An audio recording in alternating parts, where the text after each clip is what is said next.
doesn't change the control, but certainly not if I could find a mechanism to because finding labor capital ratios is often a massive factor in countries. Right? So I'll probably just use continental countries and interact that as a measure of labor land ratios and labor capital ratios. But yes, and that's the whole point about econometrics. Clearly, it's something that I need to work on. As I said to you, the problem is I'm facing the data, which is why I want to make it a more strict analysis, is that I have only 85 observations. And I don't want to increase all my observations artificially by including countries where I don't trust. I mean, I need to be careful that when I'm bringing them in and have like-for-like comparisons. So I'm using a very stringent data requirement, as I said, only include countries that have observation every possible year in a given period. And that means I'm going through much fewer observations. I could be relaxed on that, get more observations, and I would have certain degrees of freedom. But right now, I'd rather look at this restrictive story than essentially get statistical analysis, which I think can be done in a better way in any case. And on the point of, I think the point of Poland, I mean, one should not therefore take a normative view. I think the question really is that for a country like Poland, maybe the compositional effects are more interesting than the scale effect. And even if you don't get really a large increase in employment, what's really happening is a shift towards particular kinds of sectors. That's going to I totally buy that. And I think maybe that's a nice way of thinking about it, that how you think about those three different effects depends on country by country. If I'm India, I need to worry about the fact that I'm getting such huge declines in employment coming from my labor intensity effect, the compositional effect. This may not be true for some other country which doesn't have a similar problem of surplus labor. I agree with that. Okay, let's have a second round of comments and questions. Yes, first you. This is a very clarificatory doubt. In one of your slides, you showed that your initial number of observations was 202, and then it fell to 85. So, is there a systematic omission? Have you checked for that? Because if there is, then I am worried about the external validity of the study.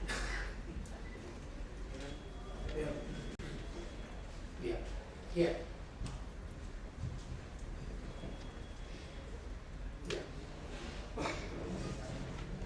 First of all, I appreciate the kind of presentation that you have. Very, very instructive. Having said that, first of all, the initial policy conditions that we have today, that is completely different from, for instance, 15 years back. That we talk about 15, 20 years back. And meaning is that the macroeconomic policy environment, more specifically the fiscal and the monetary policy, is completely different, which very much induces trade-induced and then financial capital and discouraging industrial capital. In that environment, how you could, you suggest that that could, promote or enhance industrialization in the changed countries. Thank you. Yeah. Yes. So Kunal, along the lines already mentioned in terms of the interaction and comparative advantage, I think it would be nice to track the labor regulation also, because you'd expect the labor regulations to really hit, in terms of compositional effect, really the countries which have a comparative advantage in labor goods. And the second thing, you were mentioning about your labor data. So in about a few months, maybe latest by June, Simon Deacon is going to make his a new database on about 100 countries' labor regulations. It's a long time series, and where they've actually, it's kind of like, my understanding is like the Beslan purchase, but just done at a global scale, and it looks at 4 or 5 different types of labor regulations. You've got minimum wages, you've got employment protection legislation, so that'd be a nice thing too.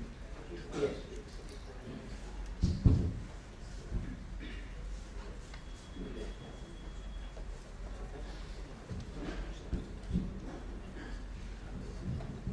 Thank you. Another really clarificatory point, when you put the new kind of services that big scale tourism, media, films. I mean, you name a number of them. When you take up manufacturing, how we define manufacturing in that sense? Obviously, it becomes a much narrower thing in terms of competition, and it does not. I mean, where would you take? Where would you the employment generation by these other services and so on? Not in manufacturing. But I mean, they are the ones which are probably adding more jobs which are not getting counted in this kind of exposition, which is very good in terms of the systematic of trying to build up a system through which you can measure increases in employment. Last question. Very interesting that you need to think through how you build it. Perhaps your paper would clarify. One thing that struck me was that, let's say, if you look only at large scale manufacturing, forget the small scale manufacturing. Now, in most of the South Asian countries, though a very small percentage of jobs are created, most of the output comes from there. 80% of the output, but just very small number of jobs. And then you saw, in terms of changes across countries, what was happening. That may also give you some interesting insight of research. That's what I think, but perhaps. Thank you. Yes. Yeah, I mean, let me answer the last question for the question of Rajat. I think, so in a way what I present is a macro approach, and I think Robin presents a more micro approach, and trying to find a way to mesh the two is what perhaps would be more interesting. And that may be a country by country analysis. Why did Vietnam and Thailand see in what I've shown, sees a significant increase in employment, where all these different things are going together, different effects. And scale might have something to do with it. And whether Vietnam also comes very strongly in my slides, right? So again, not a very large country, but does very well. So I think that's where I think we need to go look under the macro data, which are essentially the macro approach, try and look at the micro stories. And I think in the case of India, particularly a handle on what's going on really here, that when we see this kind of remarkable shifts going on, effects going to revert in such different ways. And that's something I think we haven't really, and I know that that the people that Lana has been working on this, we really don't have a good story rate on this. So why is it that we seem to see such different effects? Which probably tells me that actually the worry about job creation management in India, for example, where it could have been quite large if in fact everything moved in the same way. So it's not so much that manufacturing couldn't really give you the jobs, it was that manufacturing gave you the jobs, but also took away the jobs. And that's the story that I'm getting from these different effects. And then that was making me think, what is it that makes, why is it the manufacturing gives you jobs sometimes, or takes away jobs if things were actively going to more capitalist sectors. So I think that's perhaps when you start looking at more micro stories, you can get a better handle of that. Right now, the aggregation is just the aggregate story. And I think, again, back to what you're saying about looking outside of manufacturing, of course, a lot of jobs are created services that are linked to manufacturing. And I think, getting better data on that, I could bring that in. And so at least that would be a start to look at service jobs linked to manufacturing, and I can easily do the compositions of those with the broader measure of employment and includes that. Outside of that, I'm not sure because I really want to stay within the manufacturing domain. I want to stay within that because I do think that Lewis model provides a nice way of thinking about it, that it's very difficult to imagine other sectors that we're talking about essentially surplus labor economies where we put in workers into some kind of job. So I still want to stay with the Lewis type framework, and that's my bias towards Lewis. I should say that this is the 100th anniversary of Lewis's company. He was born after 15, so we can set in a year. So why not go back to Lewis again? So that's what I'm looking at. So I would like to stay within the manufacturing plus section, including service job manufacturing. And I think that I don't want to go back to your question policy because that's a very difficult question. I do think of what this kind of decomposition does help is to go country by country and think through what's going on in each country. It does help that in that way. And clearly, exactly the problem with the cross-country immigrations is simply averaging out everything. You look at the average effect. And I could bring in interaction, I could bring in different ways to cut the data, but I think a more country-by-country analysis, the kind that I think going back to what was done in the 1970s by Kruger and colleagues was quite remarkable. I think we still haven't got as good studies on the trade-employment relationship for the last 40, 50 years. And that's quite remarkable. You know, we haven't seen comparative case studies of that kind, of that quality, and understanding the effects of trade on manufacturing employment that they saw from Antiqua's and a team. So I think the country-by-country comparative case studies using similar methods would be very valuable. That's what comes in policy. And sorry, the question about the econometrics, essentially what I was saying is that we get the big large data set for labor, and I only use whatever, because remember that my 85 observations are not 85 countries. They are actually maybe, I forget now how many countries, because some of countries have data for every period, and some I don't.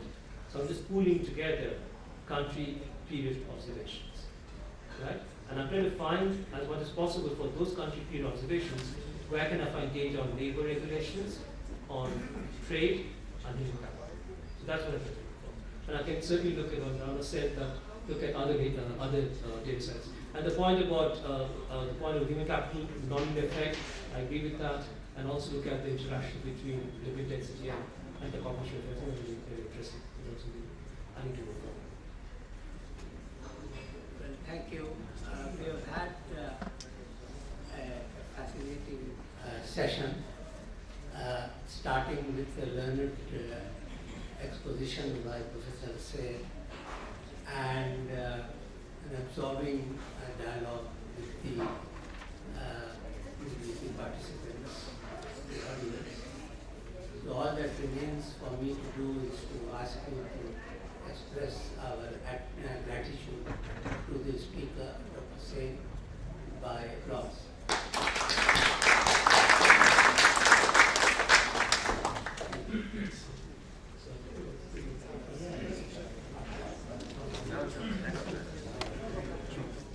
Thank you, Professor Sen. Thank you, Professor Huda. Now we're going for a 10 minutes tea break before we go for a panel discussion.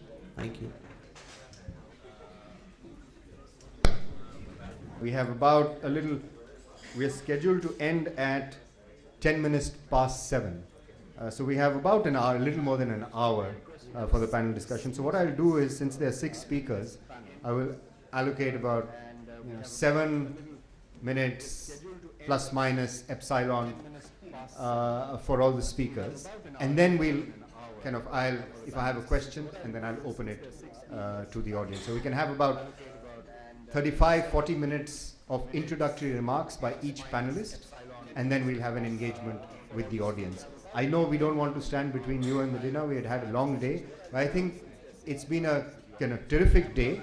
There's been some very interesting discussions, and we come to the fundamental issue that we've been tackling all day, and I think the panelists will give their views in the beginning on that, which is what are the challenges of job creation in this very difficult region. And there may be some commonalities, but there will obviously be some idiosyncrasies as well in the region. So what I'm going to do is, with those opening remarks, I mean, it's a wide topic, so the panelists can take the strand they wish to do so. So I'll go in the order in which the panelists are listed in the program.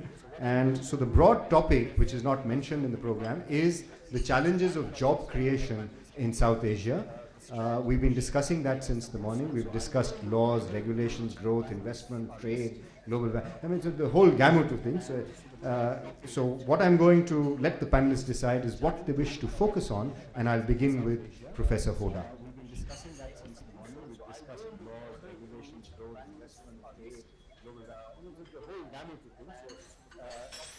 I'm going to let the panelists decide is what we wish to focus on, and I'll begin. Thank you, Chair. Just a minute, sir. I think there's some sound. There's a lag. It's being recorded, and then I think there's a lag. So can you please switch that off?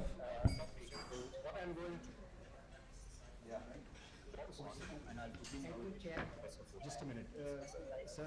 Sir, Professor. There's a lag. Please begin. Well, I think the previous session on the job creating potential of industrialization in the developing world fits in, or rather it is a very good or dovetails into the presentation I'm going to make, which is about challenges of job creation in India. Because what I'm arguing is that manufacturing has the greatest potential for job creation in the country. But unfortunately, it is hedged in and it encounters a number of challenges. And these challenges are therefore also challenges to job creation. We have to remember, and I mentioned it in the previous session also, that advances in technology have been shrinking employment opportunities in manufacturing for a long time. Capital and labor have become substitutable to some extent. In light of this, it is important that the regulations introduced to protect labor rights and ensure fair treatment of workers do not raise the labor cost so much that there is a temptation for investors to use capital rather than labor wherever such substitution is possible. Unfortunately, India's labor regulations have a number of features which discourage employment in manufacturing in large numbers. First of all, if individual workmen are to be terminated for any reason, the dispute settlement procedures apply, and the three-stage process of consultation, conciliation, adjudication or arbitration takes a long time to complete. The average time taken is 10 years. In many cases, the courts decide to grant back wages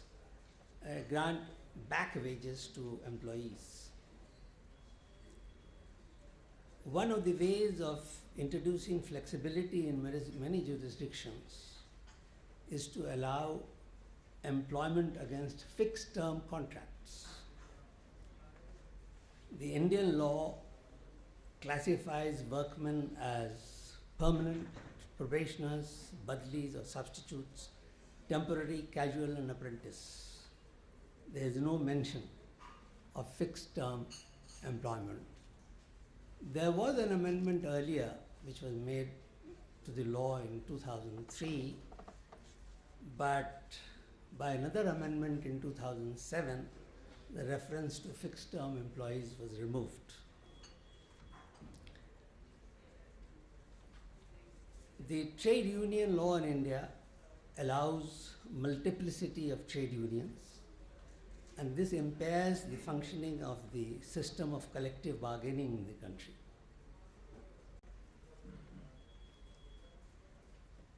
The labor laws in India do not give flexibility to employers to vary the size of the workforce in order to respond to the changing situations in the market. The demand for particular goods is not constant, and it changes with the economic cycle and even with the seasons. Employers need flexibility to downsize the workforce when the demand is low and to expand it when the demand is high. Downsizing is not possible in India if it involves directly employed workmen who have a virtual guarantee against being laid off or retrenched in large establishments. Apart from the standard requirements of prior notice and compensation as prevailing in other countries, the Indian law requires that for retrenchment, layoff or closure, prior permission of government must be obtained if the number of employees is 100 and in some states 300. This provision epitomizes the inflexibility in India's labor laws.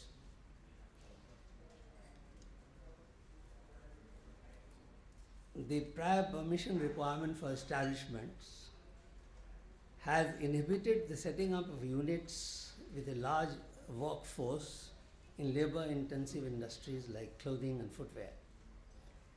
In China, garment factories employ up to 30,000 workers. In Bangladesh, in South Asia, they can go up to 10,000, while in India they do not generally go above 1,000. The employers are willing to take the risk of employing up to 1,000 workers, but are averse to undertaking employment in larger numbers, just in case they are compelled to continue to employ the workforce by an unreasonable denial or delay in permission to close the unit.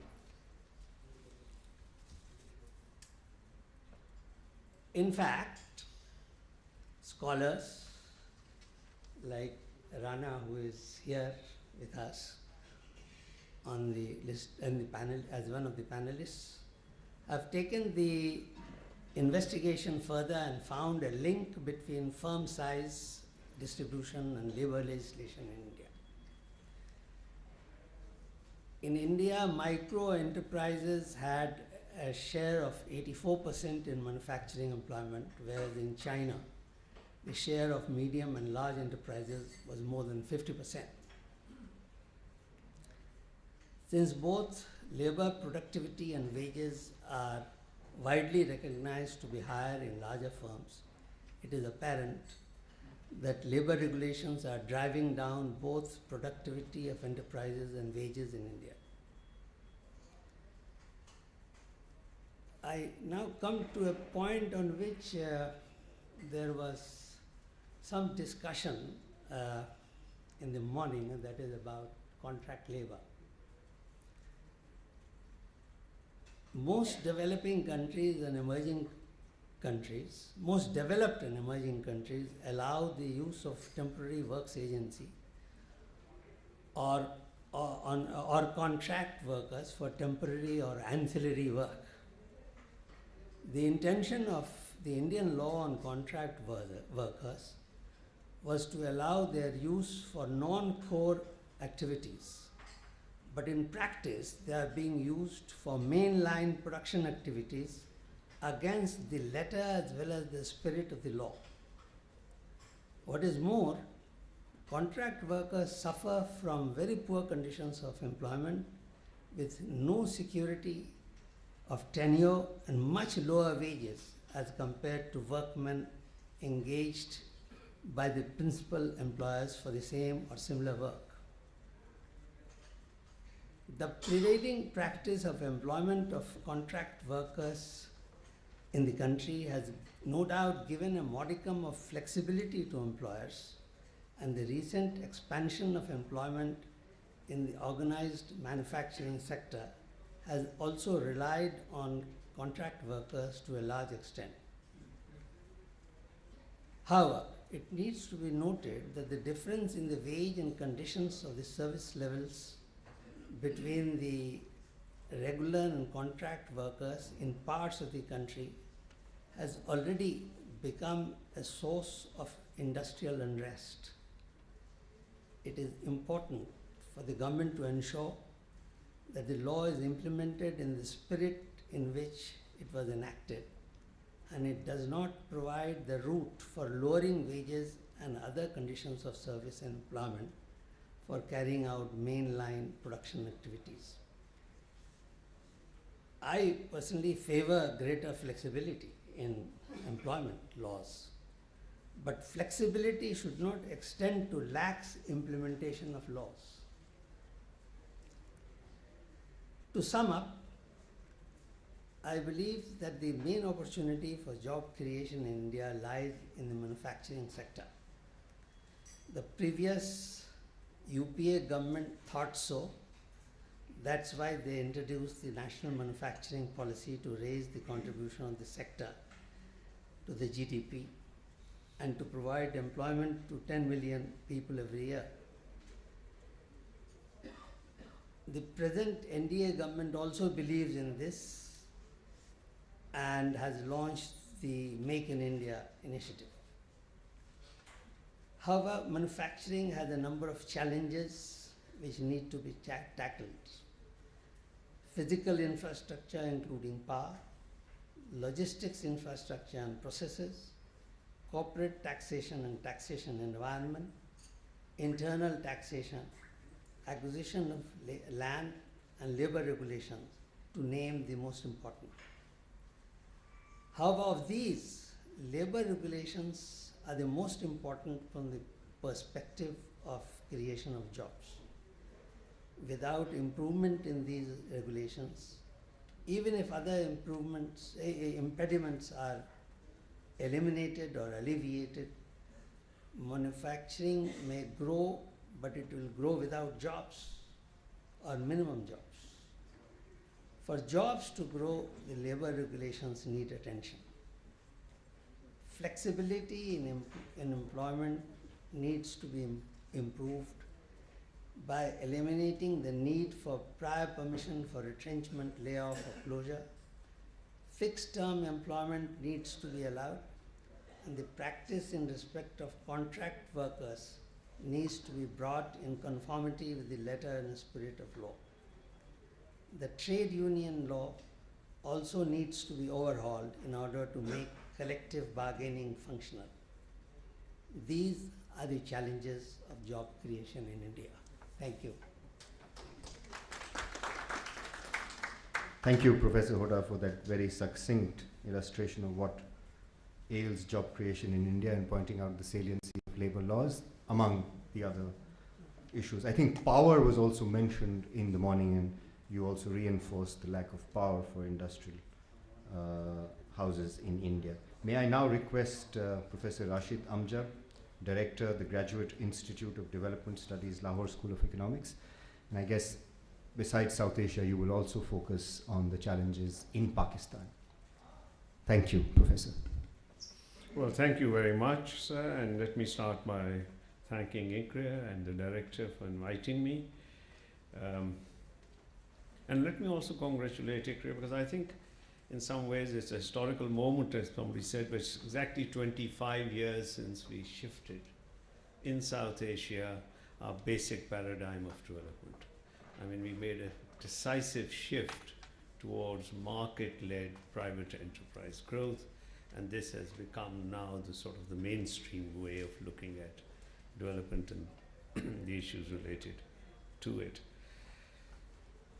I will talk about just 3 or 4 things. First, I'll just say something about the macro issues and manufacturing within it. Secondly, I'll say something on Pakistan, which I'll try to illustrate the question of the employment poverty linkages.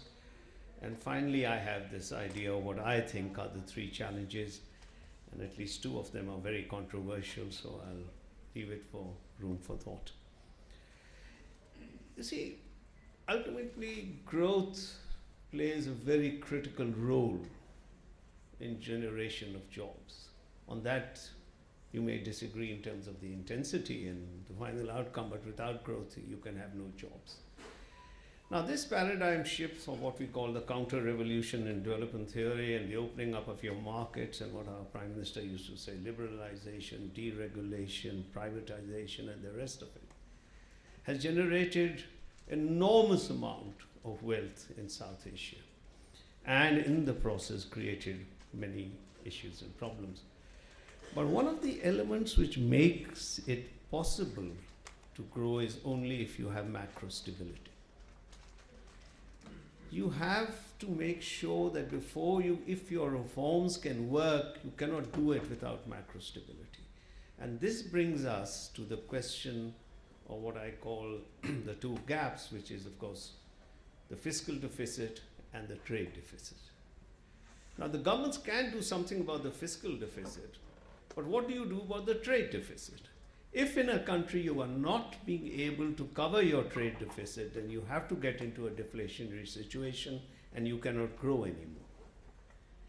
And this is something which Pakistan has been going through, the stop-go cycles of growth, because the moment we begin to go fast, we hit against the question of foreign exchange. And then, we go to the IMF and then we start the cycle again. Now, this is where I want to bring in the issue of manufacturing. For many of the countries of South Asia, service sector has not been able to generate the kind of ICT exports, at least as far as I can see, certainly not in Pakistan. The manufacturing sector can give you the foreign exchange earnings to be able to overcome the trade deficit gap. This, I think, makes it very important that we have to ensure that the current stagnation which is hitting our manufactured exports have to be overcome. And of course, we can go into the factors from the energy crisis to anything else. That's the first thing I want to raise. The second point I want to raise is this nexus between basically growth, employment, and poverty. We take it as given that, growth will lead to jobs and lead to... Now, one of the things about the last 25 years has been that we are very unhappy about the job situation. We think we have not done well in jobs, we have created bad jobs, we haven't created good jobs. On the other hand, we've done very well on poverty. Poverty has declined drastically over this particular period of time. So how do we try to explain what is happening when you have the MDGs and the others saying, okay, we did very badly on one, but we did very well on the other. And I'll just show you some of the curves. This is Pakistan going through its GDP growth cycles, stop-go cycles. We have periods of low growth with low inflation, then we have high growth, which is really the Musharraf period with moderate inflation, and then over the last 7 to 8 years, we've been going through a period of stagflation really initially, but now just not managing to break through into a period of high growth in the economy. Now, although my friend Ghosh doesn't quite agree with it, and I have great respect for his work, he thinks the labor market cannot be reflected by looking at the aggregate figures. Here at least you do see the relationship between growth and what is happening to unemployment. And you can see that, the periods which you have, at least the first and the second, you can see the relationship. In the third period, the reflection doesn't take place to the same extent. If you look at the real wages, they also move in the same direction with the question of growth in the 3 different periods. However, if you go to the question of poverty trends, over this entire period, at least according to the caloric poverty index, poverty levels in Pakistan on a 2,350, and I see that our poverty line, national and yours, is quite similar if we adjust for the exchange rate. Poverty levels have gone down in Pakistan from 34.5 to 12.4. And the latest census shows that the poverty levels have actually come down to something like 8%. Now, unfortunately, these figures no government wants to own up, because it seems to be too delicate a thing to handle. But the question is that when you are looking at the macro growth, employment, poverty dynamics, you need to look at it much deeper. You need to see what is happening in terms of the market itself. And are there structural changes taking place? Are there, for example, remittances, something which you can mention. That's a huge big thing. We've had 15% growth in remittances over the last 15 years. The total GDP, at least officially, is 250. We have about $30 billion official and unofficial coming in through remittances. How does that impact on growth domestically and generation? The second is the rise of a middle class. I think Ajit in his work talks about the inequality or whatever, but it's a middle class which is emerging, which is able to generate demand for goods and the self-employed which go in the process. Anyway, this is a longish kind of a issue. I don't want to, but I'm just touching upon it to show the importance of trying to understand or work through this particular macro and employment and poverty dynamics. Now I come to my challenges. And I have identified, well, in Pakistan, the structure of employment hasn't changed in terms of the employment, but I think we don't know. To my mind, the 3 W's, what I call, which are the challenge in terms of at least Pakistan, and I think in terms of the work, the issues which have come out. The first is the question which I think is at the heart of the issue. That, I think, is the critical challenge, which is really bringing about job creation, decent job creation for women, and basically the empowerment of women. I say this also in a wider context, and I've said this to many of my people, friends in Afghanistan and others. The biggest hurdle or the biggest strength you can put against fundamentalism, obscurantism, which is now becoming quite prevalent in many parts of the world, is by empowering women. And you can empower women by bringing them into the mainstream of the labor market. Now, how you do it is very complex, and not just, I'm afraid, we economists tend to overstretch our thinking of what we can do. A lot of it has to do with empowering women in the household. A lot of it has to do with stopping violence against women. A lot of things. It's a very complex issue. But there are some things which are showing some roots. One is the question of higher education. There are a lot of women which are coming in. Pakistan, we have 50% out of the 1.5 million people in higher education, which are women. Some of, in many sectors, the women are now more in doctors and many professionals studying. Women are doing well. And these women want to work. And these women will make a change. It's these kind of interventions that we need to look at and that we need to make sure that we can do. That, to my mind, is one of the most major challenge in a broader context. The second and third are related and are controversial. Working conditions. Now, this whole debate about, I've never been able to understand the formality and informality. I've always believed the informal economy is a bit of a black hole. Once you go into it, it's very difficult to come out of it, but that's a different debate. But the real issue, in some sense, is working conditions. And how do you sort of try to ensure, how do you try to prioritize in terms of working conditions?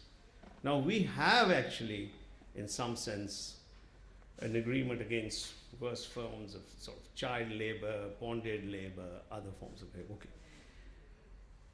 Where we are going to find the most challenging is, for example, in terms of domestics. That is going to be, we've done all this, but it's going to be very difficult to improve working conditions, but that is a challenging area. My own feeling is that you need to prioritize on the working conditions. Start with health and safety. That's a huge, big problem. And you cannot start with the world to say, okay, we will not have a labor inspector. Labor factories are getting on fire, people are dying out of factories. So basically, let's put this one area where you want to start with, which is you want to protect the lives of people who work, and the health is very important. Secondly, then you can go to social protection and others and welfare, which you can do in a wider scale. You can have ways of doing it, where the state does it for everybody, but it may be too expensive. The third element really is the minimum wage, and I think here you need not have to, if you can make the minimum wage realistic, it could play some part, but you don't have to spend all your life trying to enforce it. So here I think the question of labor enforcement, labor regulation, there is a huge big issue in terms of working conditions. Finally, the questions of workers' rights. What is going to be the, you see, it's very, I find it fascinating when people come up and say, you know, all of it is due to the workers and the factories and things like that, and you know, manufacturing will go up like a bomb once you get rid of all these laws. Now, every country has its own thing. This may be true in India. This may be the way your unions have come in. But this may not be necessarily true in South Asia. In Pakistan, no employer thinks the workers is a problem. All our surveys show they don't think labor regulation is a problem. And still we haven't been able to grow in terms of manufacturing sector. So let's not overgeneralize this factor of the labor regulatory framework. Labor markets, by and large, in developing countries are very flexible. So please, I mean, if there is a certain sector and you have very strong feelings about it, it may be true, you may need to change it. The last point I want to make is, be a bit careful. China is no way of comparing rights of workers or medium or anything. China is a completely controlled economy. So please don't try to draw any such conclusion from China. They worked it out fairly simply in terms of how they do things. But the political economy of workers' rights has to be thought through very carefully. Because rights are there. There are rights for workers. How can you go against your own constitution? Your own constitution of your country basically guarantees workers' rights.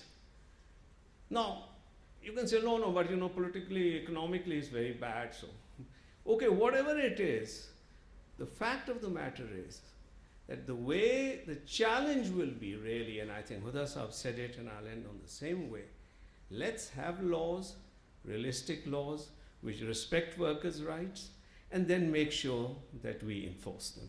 Thank you very much. Thank you, Professor, for those perspectives, and again pointing out the importance, but not the salience, of labor laws, the other constraints, and also for bringing in the women empowerment issue.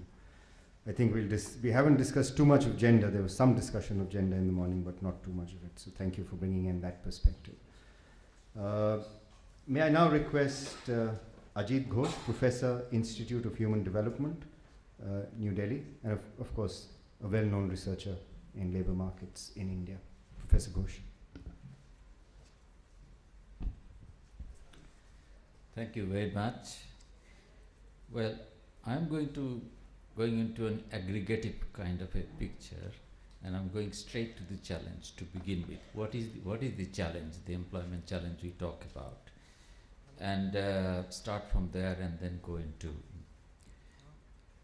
okay, essentially this South Asian group, South Asia, has a labor force of something like 655 million. And this is going to grow by 10 million each year. So you can immediately see that each year 10 million jobs must be created just to maintain the status quo. And status quo means that we have pretty poor employment conditions, so they remain equally poor. But basically this is the tip of the iceberg, because these economies are dual economies, and the organized sectors or formal sector or modern sector, which whatever we call it, that is very small, employs very small proportion of the labor force. My estimate is just about 17% on South Asian basis. About 17% are engaged in, are working in the formal sector. And then self-employment is about 58%, and the rest are casual wage employment. That's the kind of scene we're talking about. Now, in this kind of economy, unemployment is typically low, and so we observe in South Asia it's just about 4%. But even 4% unemployment gives you a figure like 26 million who are unemployed at this point of time. But a far more serious problem in this kind of economy is actually underemployment and sort of not worthwhile kind of jobs. And again, at a conservative estimate, that's about, underemployment is about 13%, which makes it about 80 million persons. Then, most important is, and some people have mentioned this, that there are women who don't even enter the labor force because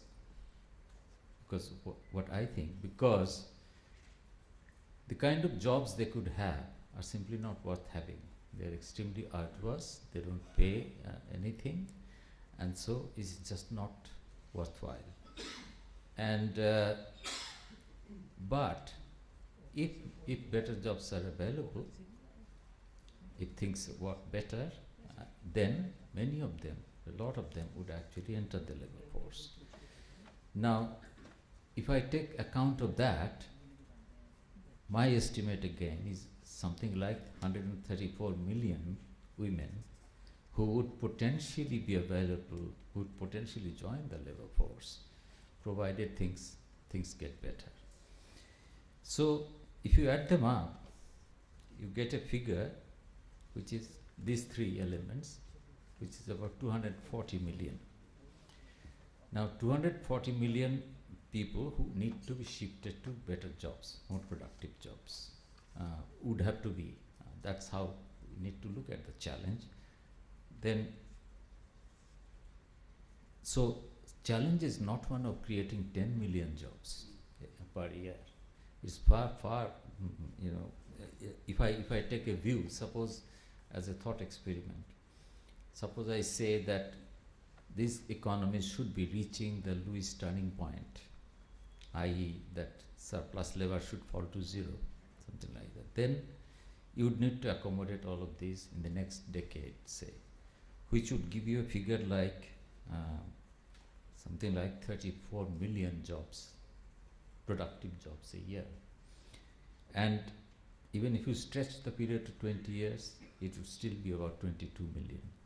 So the challenge simply is huge, and we need to keep that in perspective, because otherwise I often hear that, you know, only the incremental labor force, you know, needs to be somehow employed, which is really wrong.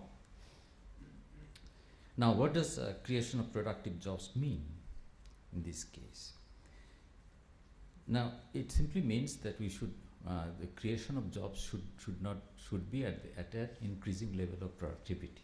That's what it really means. That there's no good creating jobs and then productivity declining. That's not a job creation. So one way of thinking about it is that the modern organized sector should be creating jobs, and there are better jobs, we know, than the jobs in the unorganized sector, and so creation of jobs there and people transferring into those jobs obviously satisfies that criteria of increasing level of productivity. But then organized sector is very small here. It cannot, I mean, again, take an illustration. You have something like 100 million people working in the organized sector in South Asia. Now, even if the jobs are growing there at say 5%, that would only mean 5 million really extra jobs, and is nowhere near meeting anything. So this clearly is not what.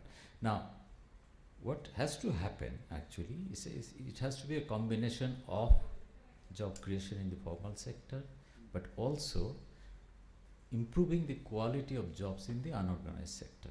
That should go hand in hand. Now, basically, therefore, I'd say that there are two conditions we need to satisfy on a country basis. One, that employment growth in the organized sector must exceed the labor force growth in the economy by a substantial margin. So we are getting something like 2% growth of labor force in this region. We need to aim for something like 5% growth in the organized sector employment. That's still not going to solve the problem. This one element of the other thing that are needed is the improving the quality of jobs in the unorganized sector. Now that requires essentially growth of the unorganized sector,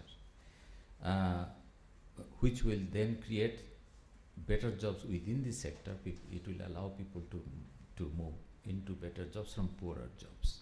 They will still be in the unorganized sector, but they will be better quality jobs. In a way, this is something also,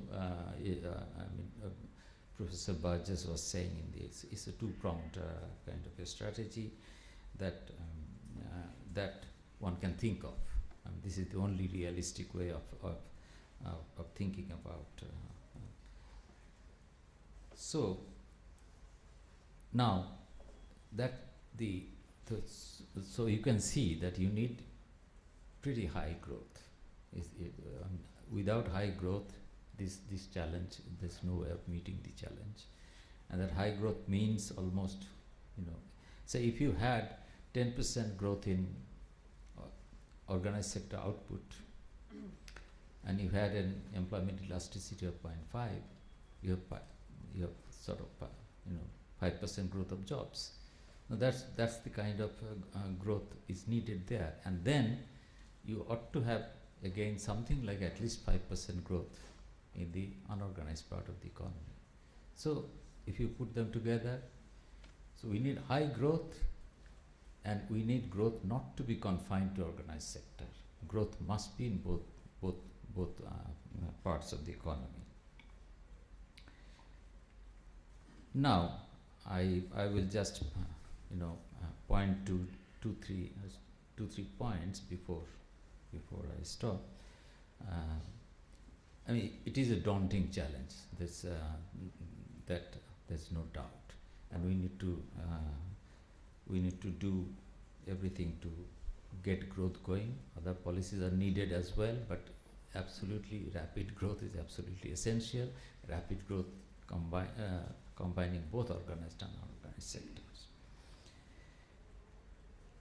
Now, the problems that have been there in the past, sometimes rapid growth has happened in some of the countries. But I think what's happened, one is that the governments in South Asia have not paid much attention to growth of the unorganized sector.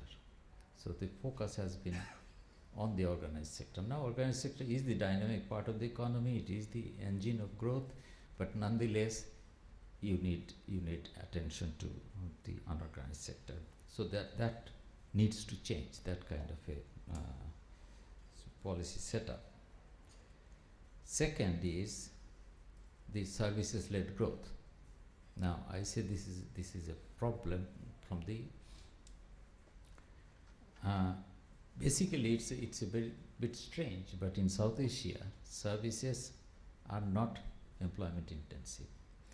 I mean, say again, my estimate is services account for 51% of GDP, but only just 28% of employment. In South Asia as a whole I'm talking about, and it is actually common to all South Asian countries. That's now everywhere else, if you looked historically or even currently, the share of service in GDP and the share of service in employment are more or less the same.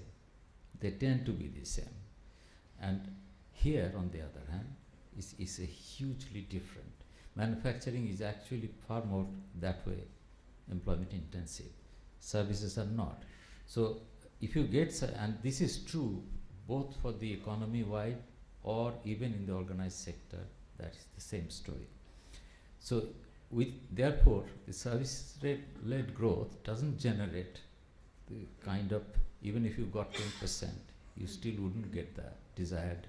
Now this is why the manufacturing comes in. Now a lot has been said on manufacturing, I won't go into it, but it is still, and it's absolutely true that manufacturing today does not generate as many jobs as it used to, as it did in Korea or Japan, but that does not mean that it does not generate more jobs than other things. And indeed, I think evidence is that manufacturing holds the best potential. Now people have talked about problems and so on, I'm not going into it, but you need to shift to, this is my argument would be that you need to shift to manufacturing-led kind of growth in order to have the sort of job growth that we need to meet the challenges. Two other points. One is relating to, I mean, they are related. One is relating to education. I mean, here, as far as manufacturing-led growth is concerned, one should also bear in mind it's not just the quantity of jobs, but manufacturing is the one that actually provides jobs to less skilled people, meaning lower education level and so on, because there's a lot of possibility of learning on the job in manufacturing and so on. So it's not just quantity, but also the kind of composition of jobs. And our problem, the stock of surplus labor that we have, and the that is mostly unskilled. If you need to pull people out of there, you must be thinking of creating jobs for relatively low skilled people and not sort of tertiary education, high skilled kind of people. And services generate precisely those kinds of jobs, much more for the high skilled people. So this is another reason why manufacturing is important. It's not just the quantity, but also kind of job that you can get. And now, two small comments. One is relating to education. Education policy in South Asia, again, this is common actually, has been, I mean, too little attention has been paid to basic education and too much to tertiary education in the past. And as a result, you have a very distorted pattern of education if you compare it to any other, say, East Asian countries. Here we have a lot of people at the low end, small percentage in the middle, the secondary level, and relatively high. When I say relatively, I mean compared to comparable countries. I say if I compare to China, China would have actually less percentage of people with tertiary education, but almost all in the middle, up to higher secondary kind of education, nobody illiterate. Here we still have a lot of, in the labor force I'm talking about, who are already there. And we still have, in fact, a lot of illiterate people up to primary kind of education, and much less at the secondary kind of people. Now this needs to change, because this is not helpful in generating the jobs. There needs to be much more attention paid to secondary education, and primary is now more or less done, but secondary education is needed. Two, I don't know if I should comment, but I was listening to demographic dividend sort of thing. I just want to make a short remark that, you know, demographic dividend, I think, is like increasing returns to scale. The fact that it's a potential doesn't mean it's going to happen. You can have potential in industry where there is increasing, there will be increasing returns to scale, but you must have the scale to realize that, and production level to realize that. That's how it is.